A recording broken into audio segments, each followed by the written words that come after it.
10 horas 4 minutos, então vamos abrir o bloco. Tivemos um imprevisto, estamos aqui com os dois candidatos dentro do estúdio e a ordem, então, vai ter que ser alterada. O doutor Ibanez Rocha ainda não está conosco pelo telefone. Então, a primeira pergunta que eu faço pela ordem ao doutor Francisco Caputo, a quem eu agradeço a presença, é uma pergunta básica. 3 minutos para cada um dos candidatos. Quais são as principais propostas do senhor? Bom dia. Bom dia, queridos ouvintes da Rádio CBN. Bom dia, Estevão. Bom dia, amigo Paulo Roque. Primeiro, quero parabenizar a organização da rádio por esse encontro entre os candidatos da OAB. Eu acho que, pelo alcance e a importância social da OAB, é muito importante que toda a sociedade, não apenas a classe dos advogados, participem desse pleito eleitoral que se avizinha. Bom, primeiro, o que legitimou a nossa pretensão à reeleição foi exatamente o trabalho que foi feito nesses últimos 3 anos de transformação da ordem. Pegamos a ordem numa situação muito caótica e hoje nós temos uma entidade muito mais renovada fisicamente, mas principalmente renovada em seus propósitos, visto que hoje ela está muito mais próxima do advogado, defendendo com intransigência suas prerrogativas e dando o apoio necessário para o exercício profissional. E hoje, principalmente, todos os advogados do Distrito Federal sabem que a ordem não é mais uma entidade para abrigar poucos advogados, mas a ordem é de todos os advogados, públicos e privados. A nossa principal bandeira para o próximo triênio já é a continuação de um trabalho que já começamos nesse ano, que é a mobilização para um grande pacto por maiores honorários de sucumbência. Toda a parte, quando entra em juízo, que é vencida, ela é condenada a pagar os honorários da parte contrária. Ultimamente, esses honorários estão sendo arbitrados pelos juízes em valores ínfimos, baixíssimos, que não representam e não retribuem o esforço que o advogado tem, o caráter alimentar desses honorários, o custo que é a manutenção de um escritório de advocacia e sequer o custo de aperfeiçoamento técnico dos advogados. 1 minuto. Então, essa concertação, esse grande pacto que queremos fazer com a magistratura é a nossa principal bandeira. Por óbvio, temos várias outras, como intensificar o trabalho da nossa Escola Superior de Advocacia, que no último ano da gestão que me antecedeu, comandada pelo esse grupo que agora quer voltar como renovação, passaram 880 alunos e no ano passado foram mais de 8 mil. O nosso projeto é chegar a 10 mil no próximo ano, principalmente focado na pós-graduação e nos cursos de mestrado e extensão que estamos estabelecendo com outras instituições de ensino do Brasil e do exterior. Só tem mais 15 segundos, se quiser aproveitar. E, além disso, acabar com a modernização do Tribunal de Ética, finalizar essa modernização que tem sido feita, uma verdadeira revolução que fizemos no sentido de valorizar e tornar a nossa profissão cada vez mais respeitada. Obrigado pela participação. Primeira participação, doutor Francisco Caputo. Agora, invertendo a ordem, estamos na linha com o doutor Ibanez Rocha pelo telefone. Doutor Ibanez, repita a pergunta, 3 minutos. Principais propostas do senhor, bom dia. Bom dia a você, bom dia aos meus concorrentes, bom dia a todos os advogados e a sociedade do Distrito Federal. Bom, nós temos como principal proposta realmente trabalhar pelo respeito e o resgate à prerrogativa do advogado, que hoje vem sendo violado em todos os locais, seja nos tribunais, desde do juizado especial até o Supremo Tribunal Federal, nós temos uma violação de prerrogativas de todos os advogados e hoje de forma institucionalizada, quando se ouve do presidente do Supremo que ele não receberá advogados, nós temos uma senha para que todos os magistrados mantenham esse desrespeito aos profissionais do direito. Então nós vamos trabalhar também de forma profissionalizada na defesa do advogado do Distrito Federal, estando sempre a postos para defendê-lo em todos os locais. Então nós teremos 5 advogados contratados e o presidente da comissão de prerrogativa serei eu, presidente da OAB, caso venha a ser eleito. Em relação aos honorários de sucumbência, nós também temos uma proposta clara. Nós vamos manter uma campanha permanente de defesa dos honorários de sucumbência e vamos trabalhar também de forma efetiva para que os advogados trabalhistas e os advogados públicos também tenham acesso a esses honorários. até porque isso faz parte de uma política de valorização desses honorários que hoje vem sendo utilizados como forma de humilhação aos advogados que trabalham durante anos e anos em um processo e recebem aí 100, 200, 300 reais, e nós não vimos nesses últimos anos qualquer política nesse sentido. Foi criada uma comissão de honorários, já agora no final da gestão, mas essa comissão não mostrou ainda a que veio, não existe uma atuação efetiva, não existe um memorial institucional, ou mesmo a presença do presidente atuando na defesa desses honorários de sucumbência. Sequer o Congresso Nacional, no dia de mobilização dos advogados trabalhistas, ele teve a oportunidade de comparecer na defesa dos honorários dos advogados trabalhistas. E uma política séria em relação aos jovens advogados. Não dá mais para ter essa política de almoço com o presidente ou de encontros dos jovens advogados, encontros esses que não trazem proveito à advocacia.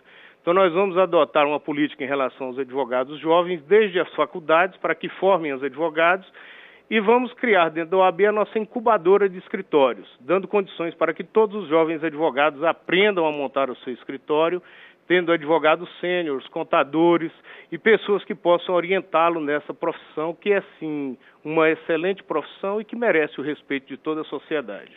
O senhor tem mais 30 segundos, se desejar. Nesse ponto, nós vamos adotar também uma política clara em relação aos advogados que desejam ingressar nas carreiras jurídicas, mas isso como opção. Teremos uma comissão do advogado concurseiro que vai acompanhar desde a formulação dos editais, que hoje são muito ruins, até mesmo a posse e efetivo exercício desses advogados, fazendo com que eles tenham respeito pela OAB e pelos advogados, mesmo adentrando em concursos públicos. Ok. Doutor Ibanez Rocha, a primeira participação dele agora pela ordem. Doutor Paulo Roque está conosco aqui no estúdio. 3 minutos para o senhor, principais propostas. Bom dia. Muito bom dia, Estevão Damásio. Muito bom dia, doutor Francisco Caputo. Muito bom dia, doutor Ibanez Rocha, advogados, advogadas do Distrito Federal. As nossas principais propostas são eleição direta para o 5º Constitucional. Não faz mais sentido que o advogado do Distrito Federal fique alheio à escolha do advogado que vai nos representar no tribunal. Ele é o representante da classe. Existe o 5º Constitucional para quê? Existe o 5º Constitucional para que a visão do juiz não seja a única a preponderar sobre o judiciário, sobre o juiz de carreira. Então, está ali o Ministério Público, está ali o advogado. Isso é importantíssimo para que, na oxigenação entre essas 3 carreiras que sustentam o judiciário, saia uma visão comum de justiça. Então, hoje, como que é eleito o representante da classe dos advogados no 5º Constitucional? Através do Conselho. O que nós vamos fazer? Vamos fazer uma eleição direta para que toda a classe dos advogados do Distrito Federal venha debater conosco. Venha debater, venha propor e dizer o seguinte: quais candidatos querem ser eleitos ao 5º Constitucional? Esses candidatos, os 6 mais votados de toda a classe, esses 6 serão os escolhidos pelo Conselho, que vai referendar a lista do 5º Constitucional, escolhida diretamente pelos advogados do Distrito Federal, e numa eleição a custo zero, sem abuso do poder econômico ou político, sem jantares, sem festas, etc. Outra questão que para nós é muito importante: os honorários de sucumbência. Os honorários de sucumbência hoje virou uma espécie de gorjeta. O advogado trabalha 10, 15 anos numa causa e no final ele tem direito a 20, 30 mil, 100 mil, lhe dão R$1.500, R$1.000. Honorário não é gorjeta. Ofende-se a dignidade do exercício profissional. O que nós vamos fazer? Você tem 1 minuto. Nós vamos recorrer diretamente, a OAB vai recorrer diretamente com esse advogado como terceira interessada contra a fixação aviltante desses honorários.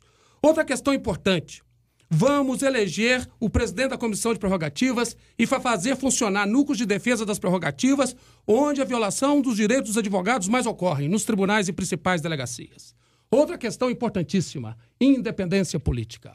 A ordem não é governo, a ordem não é oposição. A ordem é sociedade civil. A ordem precisa falar e vai falar nas questões que atingem o Distrito Federal. O aumento do número de homicídios, o aumento do número de sequestros relâmpago, mas não vai falar sendo governo nem oposição. A ordem vai falar com sua autoridade que ela sempre falou, como falou nas diretas já, como falou no impeachment, como falou no ficha limpa. Obrigado, Paulo Roque. O senhor tem mais 10 minutos. 10 minutos? Olha que maravilha. Então, olha o princípio da isonomia. Já me dou por satisfeito. Obrigado pela participação, doutor Paulo Roque. Primeira participação. A partir de agora, 2 minutos para cada um. E pelo sorteio, de novo, quem vai abrir é Francisco Caputo. Em quais circunstâncias, na visão do senhor, as situações, o advogado deve ter tratamento diferenciado? Entradas em presídios, monitoramento de conversas. A questão é: como evitar que o advogado, especialmente criminalista, vire um mero mensageiro de criminosos hoje?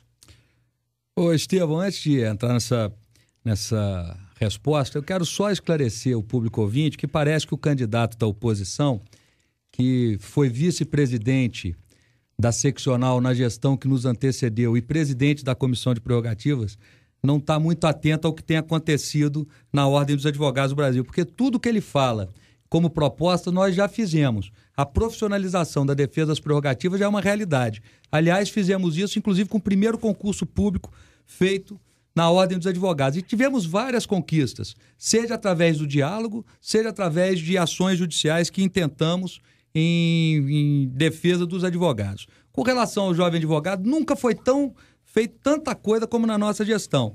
Só para dizer para os ouvintes, a instituição do Banco de Currículos, o programa de modernização da advocacia, a lei do piso salarial, que garantiu um piso mínimo de remuneração para os advogados, a extensão do desconto de 50% da anuidade para o 4º e 5º ano, não é? O convênio com o Sebrae. Tudo isso foi feito em apoio ao advogado jovem. E com relação aos honorários de sucumbência, apesar dele afirmar o contrário, a verdade é que a nossa Comissão de Prerrogativas já atuou no TRF, no TJ, no STJ, no Supremo, e já temos casos de sucesso que podemos mostrar. Os fatos estão aí, só não vem com quem não quer. E contra fatos, Estevão, queridos ouvintes, não há argumentos. Com relação à atividade dos advogados criminalistas, nós temos feito de tudo para apoiá-los, inclusive conseguimos, em defesa das prerrogativas desses advogados, uma portaria inédita do diretor-geral da Polícia Civil do Distrito Federal, garantindo direito de se avistar reservadamente com preso, independente de procuração, e vista e cópias de inquéritos policiais, independentemente de procurações. Ok. Pela ordem, agora, doutor Paulo Roque, a mesma pergunta: quais circunstâncias, na sua visão, o advogado deve ter tratamento diferenciado, entradas em presídios, monitoramento de conversas, enfim? Veja, a prerrogativa do advogado não é privilégio, ela é da sociedade. O advogado, quando ele fala com o juiz, quando ele vai ao presídio, ele não vai em nome próprio, ele vai em nome de terceiro. Então, quando ele está ali, ele está representando a sociedade. Dizem, a revista do advogado em presídio. Ora, eu defendo que não só o advogado seja revistado antes de entrar no presídio, como nos Estados Unidos, o próprio juiz, o próprio promotor. Ninguém pode estar acima da lei. O mau advogado, aquele que porta-se como mensageiro, que é a minoria da minoria da minoria, esse vai ser punido como criminoso. Vai lá, vai se estabelecer um processo no Tribunal de Ética e vai ser punido como criminoso. Agora, o que não pode é tratar todo advogado como se criminoso fosse. E o seguinte, todos podemos cometer erros. Agora o seguinte, chegou no presídio o princípio republicano. Revista seu advogado, mas também deve-se revistar o juiz, deve-se revistar o promotor. O advogado não tem um tripé, que não há diferença entre juiz, promotor e advogado?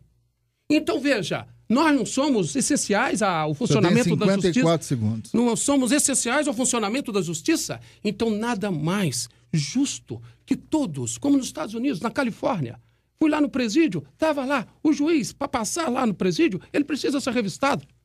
O promotor também, o advogado também. Por quê? Haverá alguém acima da lei? Agora, aquele advogado que errar tem que ser tratado como criminoso. Se ele porta, se leva mensagem, se ele está levando celular, se está levando drogas para dentro do presídio, me desculpem, ele não é advogado, ele é criminoso e, como tal, ele deve ser punido.